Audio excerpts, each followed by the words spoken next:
Good afternoon, everyone. My name is Henrik Bick. I'm part of the communications team here with the Music Business Association. Grateful to y'all for being here today for our next in our Common Ground webinar series hosted by Orfium. Before I hand things over to our presenters and get things kicked off, I just had a couple of housekeeping notes I wanted to run by you. For today's presentation, as always, if you'd like to connect with one another during the webinar, be sure to use the chat function in your Zoom dashboard. Change your settings to everyone so that way folks other than the presenters can see your messages. We'll be taking some questions at the end of the presentation today, so feel free to ask any questions you'd like answered in the dedicated Q&A box on your Zoom dashboard. A programming note for upcoming webinars: our next Common Ground webinar series session takes place a month from today, March 24th, and will be hosted by Intercat Music Group. You can visit our website, musicbiz.org. And under the education section, you'll find our list of webinars for information on that and the rest of our spring series as well. If you're a Music Biz member, you'll also be able to use that section of the site to access recordings of all of our webinars, including a recording of today's session, which will be posted later on today. Outside of virtual events, we, if you can believe it, are 2 months and a change away from Music Biz 2022, the triumphant return of our annual conference in Nashville, taking place May 9th to the 12th at the JW Marriott right in downtown Nashville. Visit musicbiz2022.com for our preliminary agenda, registration information, COVID-19 policies, as well as hotel booking info as well.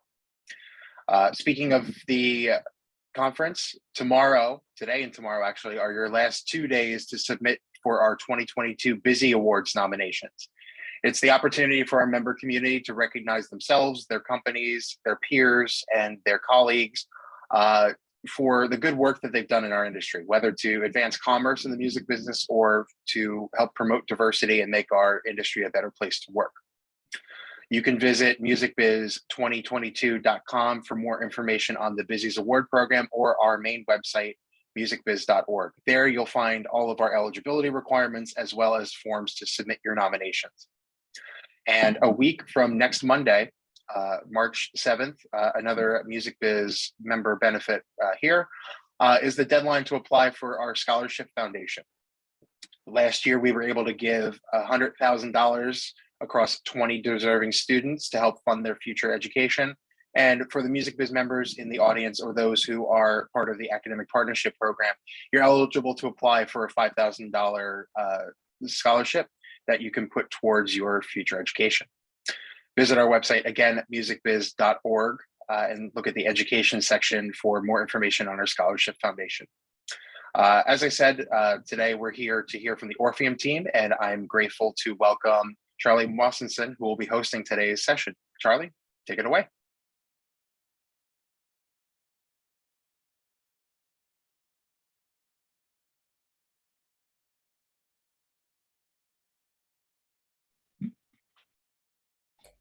Perfect. There we go, I think. Can you see me, Henrik? Perfect. Great. Well, thank you very much for hosting us today, and you know, to you, Henrik, and to the rest of the music business team for letting us join and be part of this series. I think it's you know, kind of a great thing to be part of, and we're very pleased to be here today. Let me just share my screen and also, I suppose, kick off with some introductions to other people with me here today from Orfium. There's Rob Fisher, who is our Head of Accounts, Artists and Catalogs, and Francis Keeling, who is our EVP of Business Development.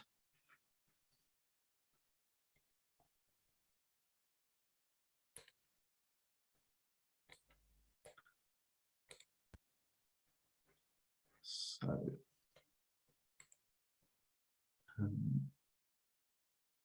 there we go. Right. So what we thought we'd do today is just take you through a bit of sort of the background of Orfium, what we do, what our approach to some of the challenges we see in the music industry are, and how we would like to sort of apply some technological solutions to that, and then also tell you a bit about sort of what we're doing to sort of bring those things to life as sort of products to the market, and to solve some of those issues in a sort of pragmatic and scalable way as we possibly can.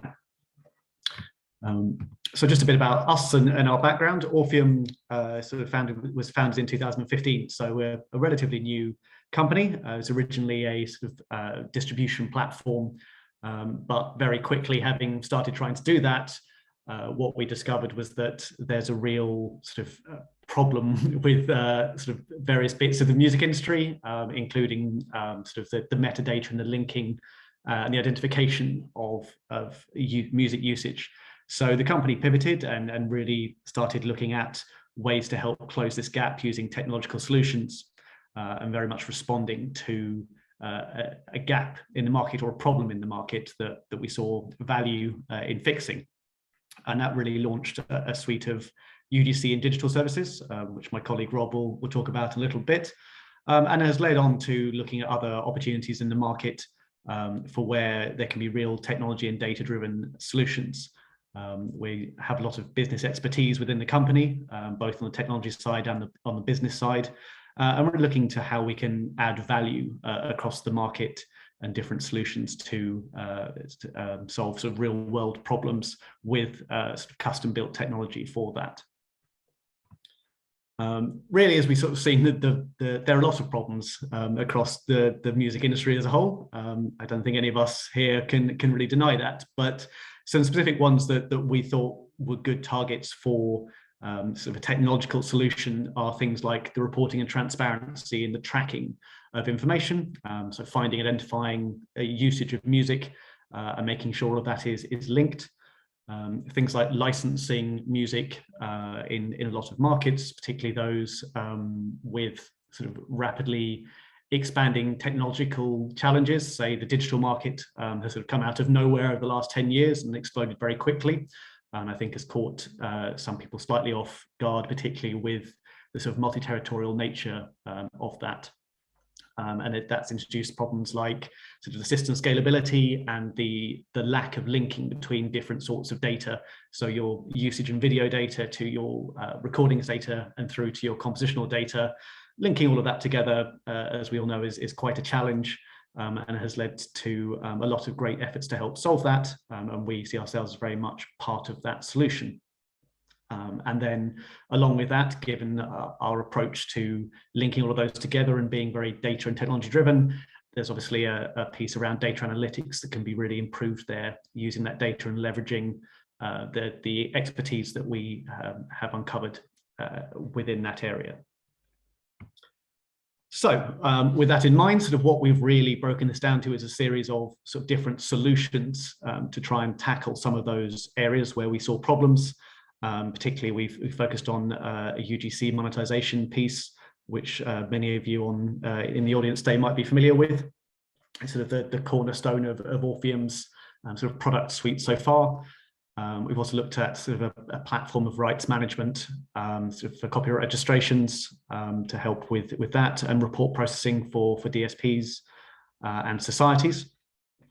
Similarly, because none of these things really exist in a vacuum, that sort of by extension leads to things like royalty accounting and using that copyright data and the licensing piece to push those royalties through and track it all through the system as transparently as possible, which links in again to sort of asset and metadata managing and matching, and then also to pull that in as part of the supply chain. So things like being able to identify content, whether it's directly through Orfium or using third-party integrations, but to be able to pull all of that tracking information in, link it back in to usage and compositions and recordings within systems to get this start end to end and start being very data driven and build out these efficiencies and improvements within the systems.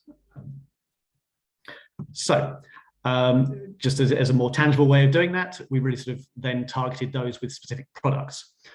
So here's just an idea of sort of the Orfium platform, we'd call it really the approach to the digital supply chain that we sort of begun to try and solve.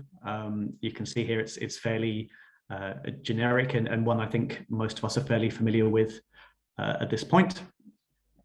And then really what we've done then is to address those in sort of, I suppose, groups of software. So what we've built is a core underlying framework of modular systems that go together. These have sort of I guess, sort of a micro flexibility on them, given that no one really does anything the exact same way. So to try and give that flexibility to the systems.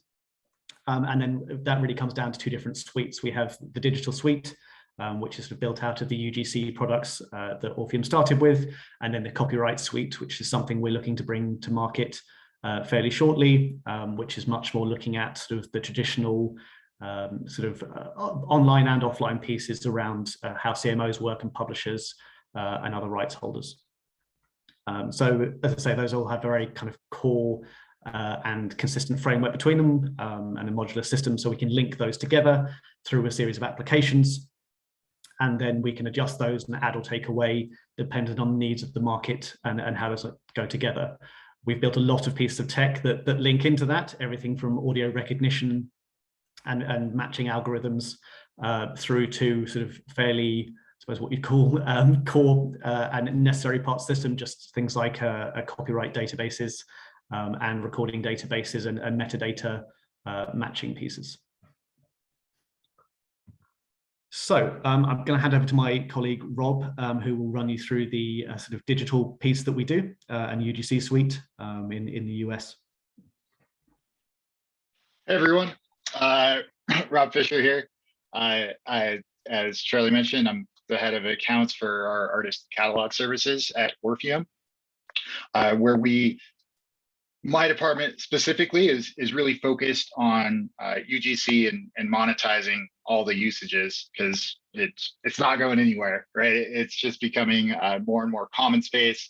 With that, new apps are coming out all the time that enable people to make videos and use music. And so, what we've noticed is it all ends up on YouTube. And while a lot of us have a love-hate relationship with Google and YouTube, they do have a pretty great system to pay rights holders compared to other platforms. So our goal is to turn all this UGC content into money and pay it out to rights holders. The whole industry has taken a bit of a hit these last couple of years. And so a lot of people are really searching for new revenue solutions online. And that's where we focus. So we built a few products to facilitate this. And our flagship one is called Video Hunter.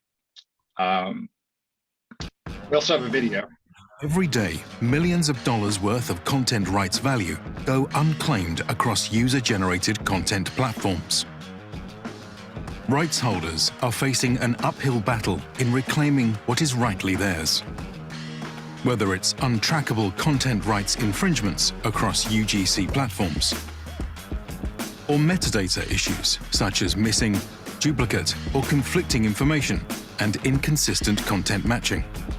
Without technology and a true working knowledge of these platforms, your content will be shortchanged. Rights management should not be so difficult. Meet Orfium, the solution to the modern-day problem of content rights management. Using deep data engineering, we clean, maintain, and accurately catalog your platform data. Inconsistencies are fixed through recording, catalog matching, and validation of your assets. And we create usage reports right down to individual writer and contributor levels, improving your catalog data and increasing your revenue. Orfium solves the technical problems and revenue loss created by endless UGC content. Our proprietary algorithms uniquely pre-process unmatched data by segmenting content with low informational importance and filling missing gaps. We take your user data, process it through our system, fix faults and cross-check via human validation to deliver a universally accessed single source of truth. Orfium is the scalable automated solution for asset report matching. Accommodating multiple inputs and flexible outputs, we manage all types of problematic data. In just the last 2 years, we increased revenues from detected UGC videos for the world's biggest publishers by over 33%. Increased revenues from asset and report matching by over 80%.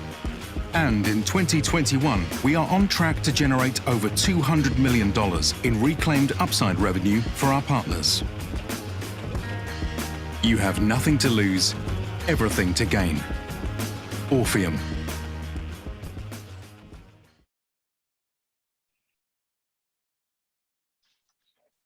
Cool deal. So the video kind of it hits it on the spot. It's a bit old.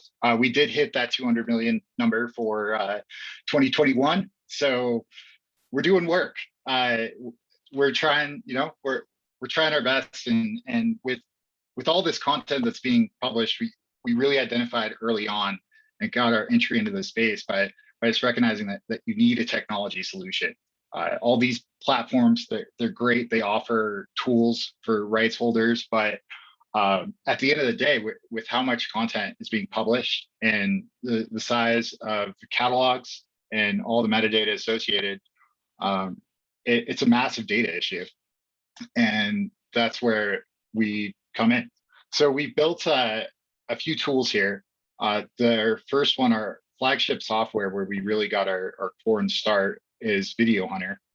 And what we've noticed is YouTube's detection system for automatic claims on copyrighted content is only finding about 50% of what's out there.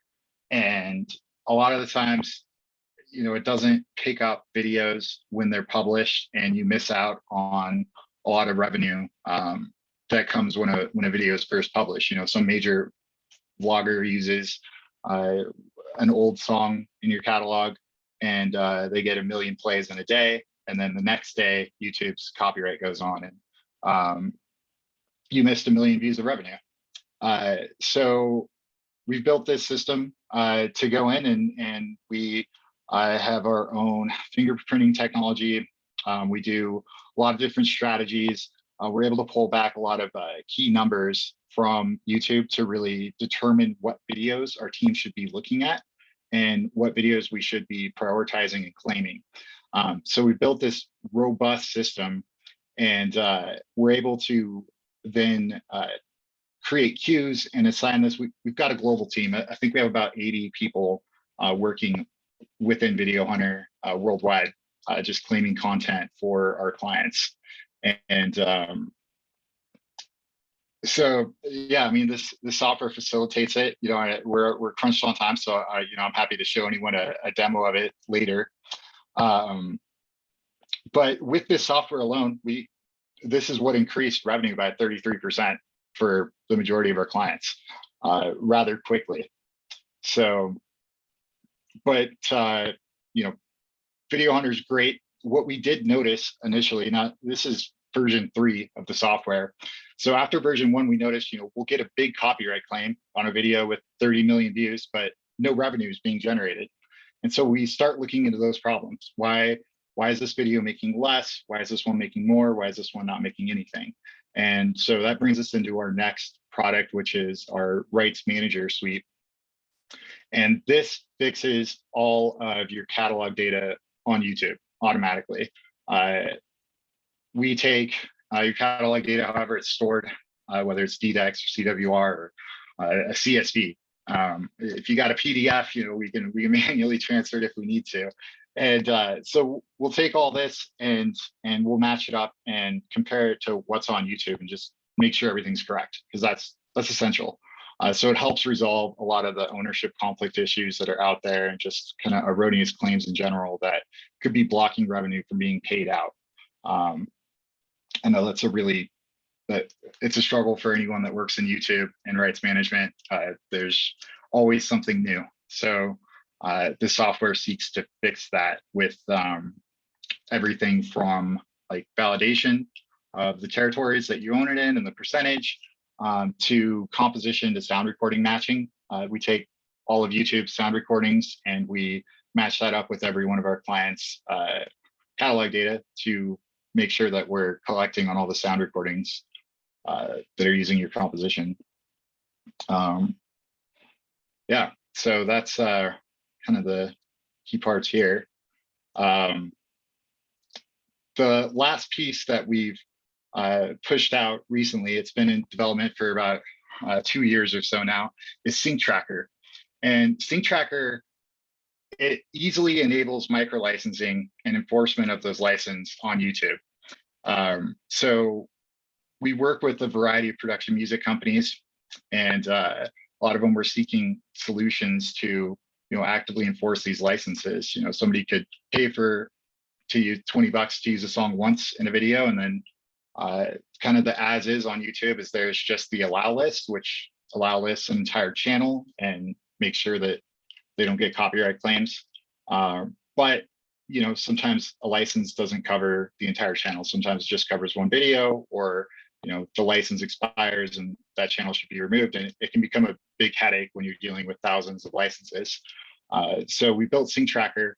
I think there's a screenshot in the next slide to help handle and facilitate this. So a lot of it's handled automatically, just through API integrations, and we create custom license codes, and the end user ultimately gets those, and they never receive a copyright claim on their video to begin with, if they paid a license. Now, if their license is inactive, or I could talk for hours about what the software is capable of, but it's highly customizable.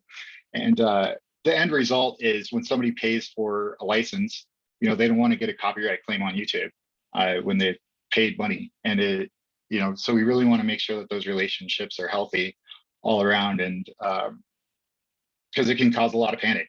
I'm sure a lot of people listening in right now have dealt with somebody calling up and immediately wondering why there's a copyright claim, and there's a whole process. So we really want to expedite that, and that's what this software does. So it also allows our clients to go in and create custom licenses too, and there's a whole lot of capabilities here. So those are our UGC suites right now. We're really focused in YouTube just because that's where the money is right now. A lot of the software, it's plug and play, so we're ready to go into other platforms. It's just, where is there the most revenue to make for people in the music industry? And right now, that's definitely YouTube in terms of UGC stuff. I'm sure we'll start to see some of these other platforms, roll out more monetization features. But yeah, for right now, there's more than enough work for us here, so we're really diving in and focused on it.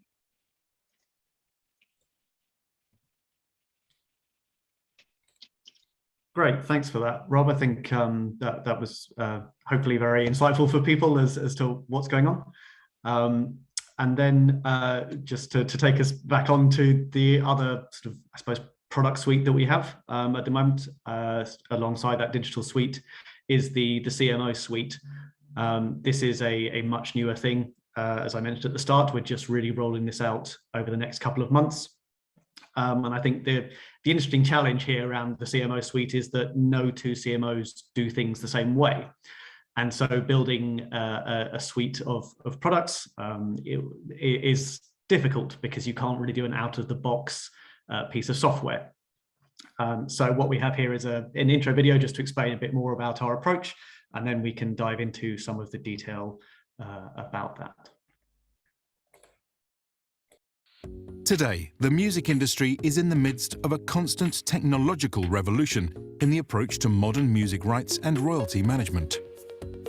In these challenging times, numerous collective management organization, or CMO, solutions have emerged. Yet complexity has slowed adaptation. The market seeks a holistic solution, complete with automated flexibility, a fair price, and complete data transparency. In the face of overwhelming complexity, we have risen to help solve this challenge. Introducing Orfium, the independent pioneers of content rights innovation technology in the connected age. We create state-of-the-art systems ready for purpose in any market. Orfium's CMO suite is the modern-day solution to content rights and royalty management. Created for both author societies, producers and performers, the CMO suite harnesses advanced artificial intelligence and business intelligence to provide industry-leading accuracy, transparency, speed, ease, scalability and efficiency. A complete solution, Orfium's CMO suite features user-friendly, automated, cloud-based rights management. Digitized adaptable, data-driven licensing and collection, accurate and self-learning usage tracking, estimation and matching technology, all accessible through our in-field application. And lastly, trackable, transparent royalty distribution and reporting, with rights holders retaining data ownership. Orfium's CMO Suite is a data-secure and society-flexible solution created to be utilized as a whole system or through specific features. In the past 2 years, we have already made transformative progress in recouping lost funds for our partners by adapting our systems to their specific needs. Through the application of our proprietary technology and relentless dedication, we are now breaking down the challenging barriers of content management organization rights and royalty management. Orfium is transforming music rights and royalty management for the connected age. So let's go. There we go. So yeah, it's quite a new thing. It's built off the back of some of the things that we've learned from building out the UGC pieces and looking at that technology-driven approach to solve issues within the music industry. What we're very keen not to do is build a technology solution and then force it into a sort of gap in the market. It's to look at where the real problems are and then build a sort of expert and business-driven approach and underpin that with flexible technology. And so, as I was saying, it's very difficult to build a one-size-fits-all CMO piece just because of the differences between how societies work. So we've tried to build something that's very adaptable to different markets, whether that's sort of the territory or the society and the right types that have been done, how they want to license and the types of licenses they're granting, and the allocation and distribution policies they may be using within that. We're taking all of these things into account and building out not just a modular system, but one that is running on microservices so that we can adapt and change how the system works to work with how they want to work. We've built a sort of web-based platform that's sort of very integratable. So we're not saying to anybody, you need to have an end-to-end solution from us. We're saying, tell us where your problem is. Which bits of your system do you like? Which bits do you have problems with? You know, where can we help you sort out that problem and make you more efficient and more scalable? If we take, for example, something like digital, which you know, kind of most societies can be very happy with their systems. They put a lot of time and effort and money into building them out, and they're great for things like local licensing. But the digital market has come up very quickly and very scalable, and due to the nature of sort of pan-territorial licensing, particularly outside the US, where the rise of these big DSPs, and then sort of on the other side, you've got the rise of the multi-territorial licensing, mean that local societies have had to carve out digital repertoire, which is a very complex and complicated business to do, particularly when you're not necessarily involved in that process. It's been forced upon you and you perhaps didn't budget for it or build for it.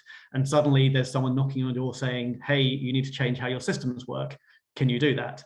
And the answer is, well, no, probably not quickly anyway. And so we're trying to hear, as a, you know, somebody who wants to help offer a solution and close those gaps and those problems.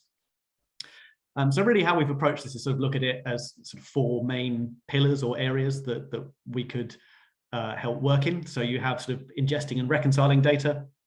You have the licensing, and whether that's local licensing or sort of wider, more multi-territorial licensing. Monitoring and matching of music usage, including sort of matching usage logs, and then the allocation and distribution of royalties at the end through a variety of methods. So just to sort of consolidate that into the overall music industry picture, you have your copyright owners here and your music users pushing data in, whether that's repertoire and usage reports and use data. And also the money then at the bottom, and then you can see they're going into sort of the collection part of that, and the data conciliation part of that, and then at the end there you've got the distribution allocation back to the music copyright owners.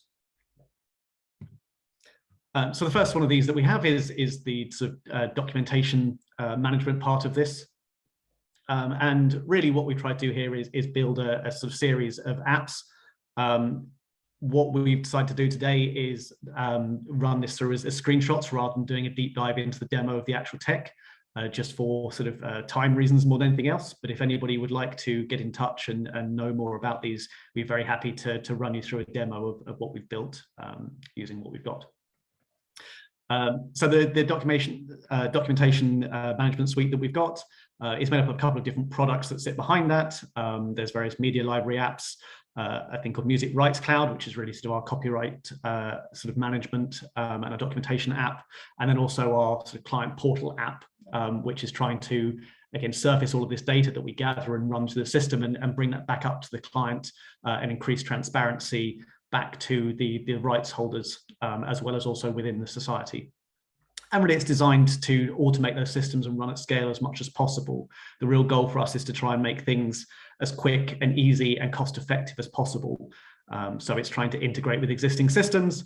It's looking to run very scalable and efficient processes and make use of where information in other parts of the society activity and the CMO activity can be used to gain those efficiencies.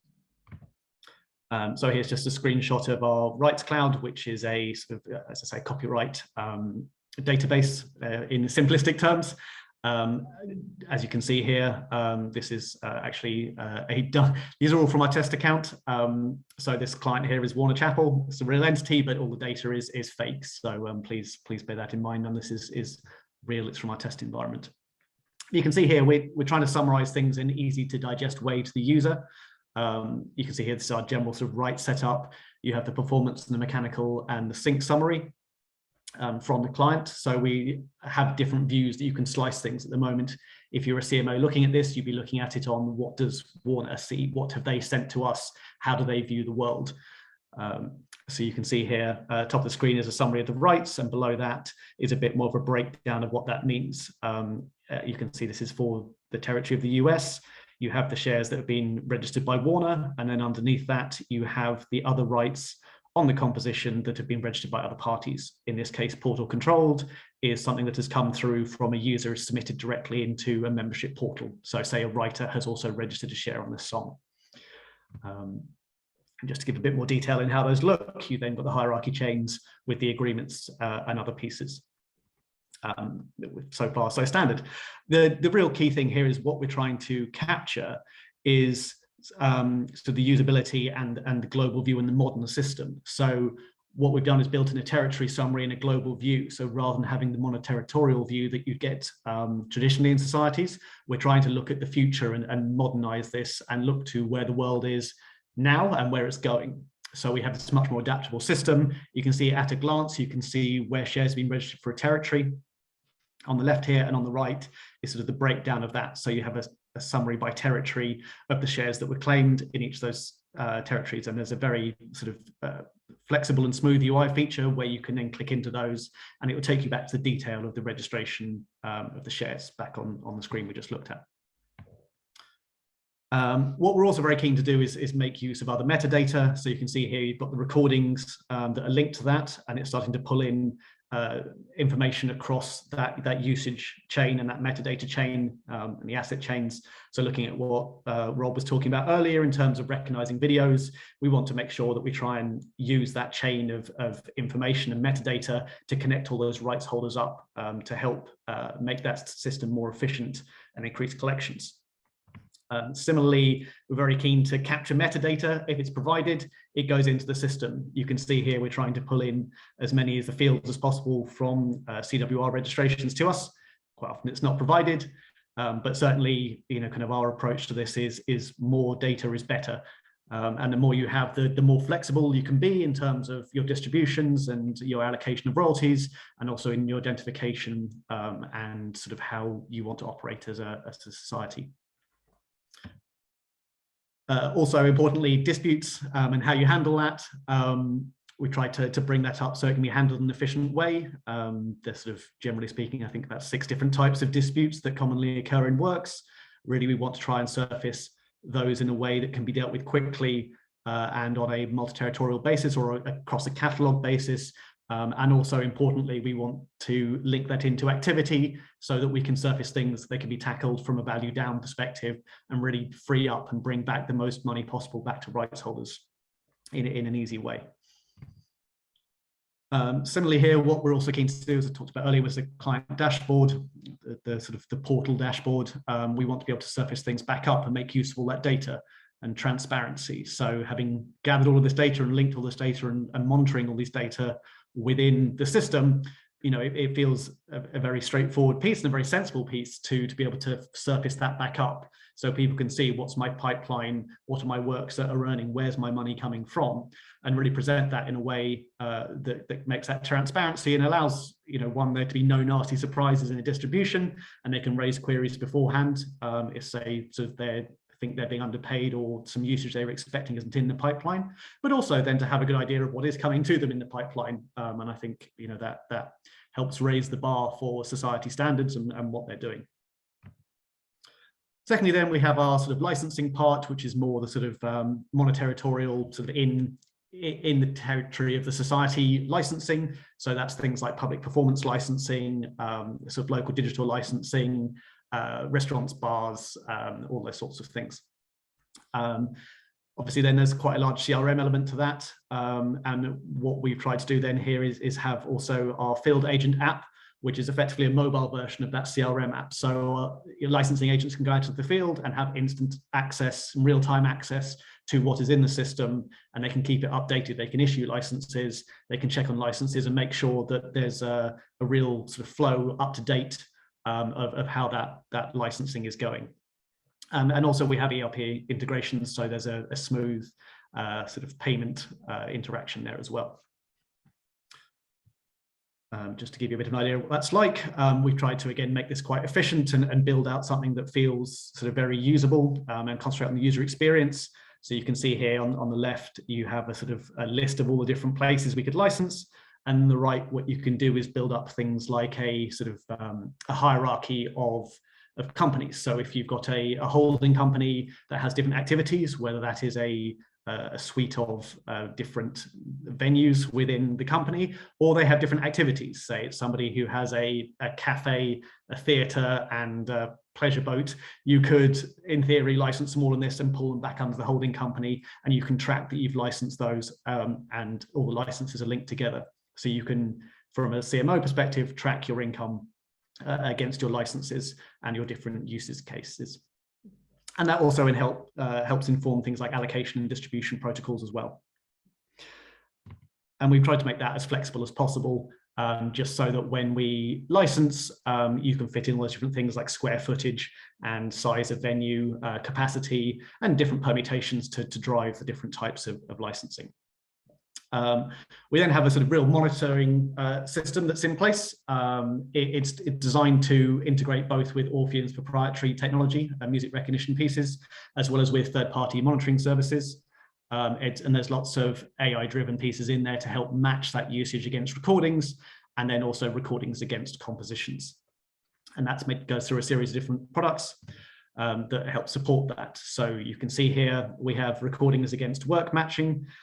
They run through a proprietary algorithm, which has a very good sort of low error rate. It's not like 4 in every 10,000. And then what you see here on the screen is your probability of things being matched, and you can set a threshold to auto match things, or they can be set for human review, confirmed, rejected, or reviewed later if they need more research. Similarly, a lot of the time with these sort of CMO things, you are doing the same matching exercise. It's the same piece of data, and the more you can link it and pre-match stuff and pull it together and reuse that same information, the more efficient these things become. So here you can see our usage logs, that come in from concerts or public performance or digital usage. It's trying to pull that together and match that against works and aggregate that usage data. So we're keen to you do the least amount of matching that you can against the most usage by aggregating that data up. So we run a lot of algorithms to work out how best to match usage data against itself in order to be able to make that as efficient as possible for the user. And finally on this, we have cue sheets, which AV is a big thing for a lot of societies, and I know a lot of publisher users as well, and production music. We're again trying to make this as user-friendly and usable as possible. You can see here we've got a couple of cue sheets. We click into that, it brings out all the cue sheet information. And then what we're trying to do is pull out that sound recording information into assets that we can match. You can see at the very bottom on the right here, there are the 5 sound recordings linked into this cue sheet. And you can sort of see those blobs at the bottom are effectively the assets that we pulled out. And you can click into those and it will take you into the detail, and they go and they match back to the recordings and to the works. Allocation is one of the ones that's really very different by society, and really that is about how do you want to pay out the music you have. Obviously for something like digital, that tends to be much more on a pre-allocated basis due to claims being linked to the individual writers, but a lot of stuff is done on blanket licensing or as residuals and paid out by proxy. This gives you a very flexible way of doing that. Again, you can link that back into your licensing piece around the size of the venue or the type of it. You can also, there's a very good adjustable point system for things like weight allocation. For example, if you're doing broadcast licensing and you want to put a lower weighting on nighttime TV against daytime broadcast, or the other way around, or put something on at peak time, you can adjust all of that. And there's a very sort of flexible system that allows you to be able to sort of build it up to what your distribution rules are effectively, or your allocation rules coming into distribution. So just to give you an idea of that, here's sort of the difference and reports here from various broadcasters that have come in and been allocated. You can see they're a long time in the future. It's not real data.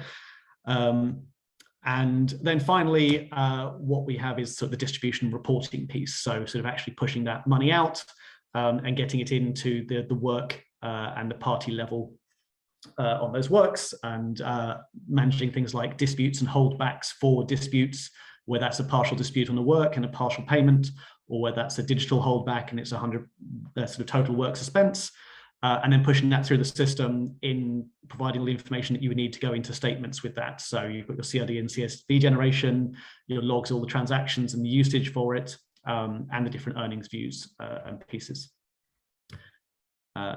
So you can see here we've got some distributions, and we're trying to then surface that up in a way that is easy to the user. So you can see here, if you click into one of those distributions, you get distribution overview, and it very quickly shows you how much of the distribution has been paid out, how much has been held back because of disputes, how much the works aren't registered and they couldn't be identified, how much is there's problems with the work registrations that needs to be clarified, and things like copyright control and those sorts of things.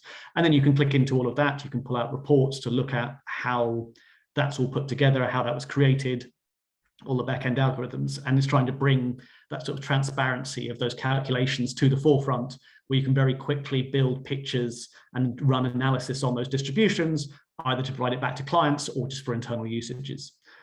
So we're really trying to make the most of sort of AI and machine learning and the flexibility and scalability of cloud technology to be able to sort of process all of this data as quickly as possible and bring it back to make it being useful for sort of business analysis and business information.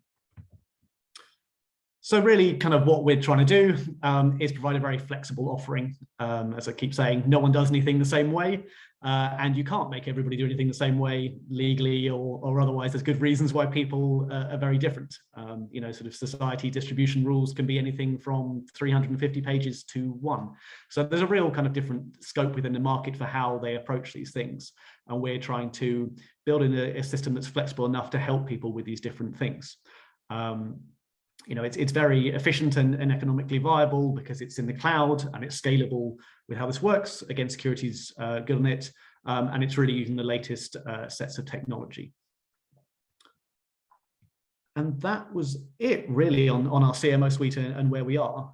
As I say, you know, kind of both Rob and myself and Francis, if anybody would like a demo of these or more information, please do get in touch with us about that, and we're more than happy to talk you through our products and give you a demo. I believe we have some questions in the Q&A and potentially in the chat. Let's have a look. Charlie, I've answered most of them actually Have you? via text. So yeah, we're covered off. Perfect. Thanks to Michelle, William, and Ursula for putting questions in. If anyone else got any other questions, please do put them in the chat now. And from the music biz end, I just want to chime in and say thank you, gentlemen, for your time and your expertise today. Lots of great stuff here, and really appreciate you sharing everything with our audience today. And thank you to everyone who is tuned in. We're grateful to have you today to check out Orfium's suite and their tools here. As the team said, any other questions you all have for us before we close today, feel free to drop them in the Q&A box.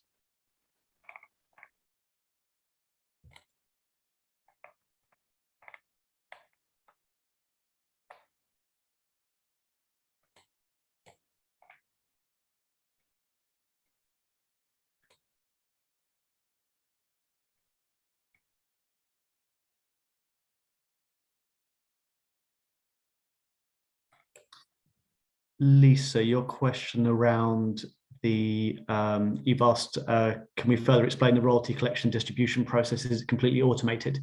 No, it's not, mainly because it varies wildly between the different use cases.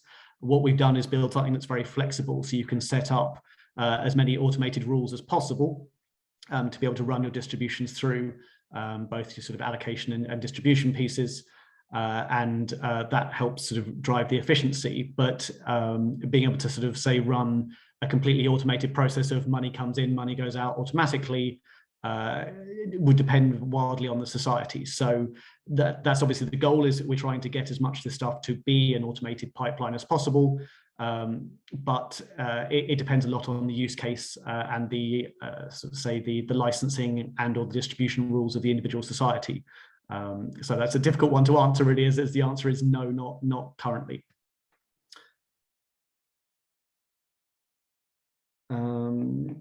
Ashley, you've asked, I'm a business manager for multiple clients. We're looking for this type of solution, but I'm curious how extensive setup for multiple clients is.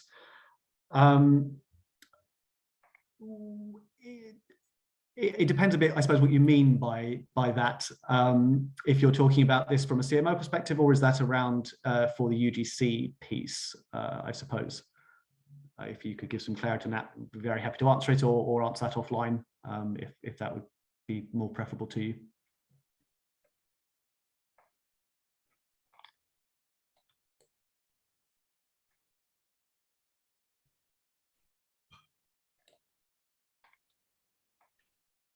But perhaps maybe I can answer it. From a CMO perspective, obviously you'd want to give sort of a sort of client piece or a client access to all of your members directly, whether that's a publisher or whether that's a writer. From the UGC side, Rob, I don't know if you've got more insight on the client setup for the UGC access and how that's driven. Yeah, so right now for the UGC stuff, we act as a service provider. So all of our tools are used internally. Now, we do give a lot of clients login information and access to a custom dashboard with analytics that fit their specific needs. But all the video actions of Video Hunter and our composition matching and all that's handled by Orfium employees. So you know, in terms of handling multiple clients, it's pretty easy on our end. You know, definitely feel free to reach out and get in touch, and we're happy to have a conversation with you. I see Michelle's question about what's different about Orfium and Video Hunter compared to AdRev and Hawk, and quite simply, the money you're walking away with. I have yet to see another company have a software that is as robust as Video Hunter. You know, this is Orfium was actually founded by or co-founded by a former AdRev employee who wanted to really focus in on the technology and build it out and make make Orfium a tech company as opposed to just a service provider. So that's the key difference is we're really focused on the technology. We have about 150 software engineers that work for us full time. So we're always making updates and improvements. And anytime YouTube changes something, like, we're on it, and we're optimizing our software to counter that, so that nobody sees a dip in revenue. And we're always focused on that. So that would be the real critical difference there is the technology and the number of videos and claims and that Orfium's capable of handling. Thanks, Rob. Looks like we have a couple of more questions coming in. In case we don't get to these folks, we will pass these questions along to our presenters today. But for the Orfium folks, what's the best place folks can reach out to you in case they're looking to get some more information or get in touch with y'all? Is there an email address we can share with everyone? Yeah, Henrik, if you'd be happy to circulate our email addresses or Charlie's email address, that'd be great. We'll follow up with anyone who's got any further questions.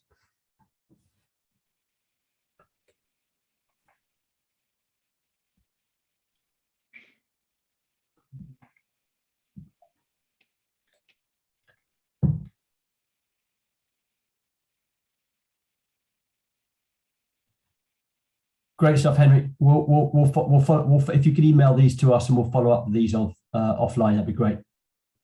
Absolutely. We'll make sure that these get answered for all y'all that are outstanding. And speaking of outstanding in a different sense, thank y'all again for your time today, Orfium. We're really grateful to have you on the Common Ground webinar series. And thank you again to everyone who tuned in today. We look forward to welcoming you to our next session in about a month and to everything we have coming down the pike in the future. Have a great rest of your afternoon, everyone. Thank you very much. Thanks a lot, Ron.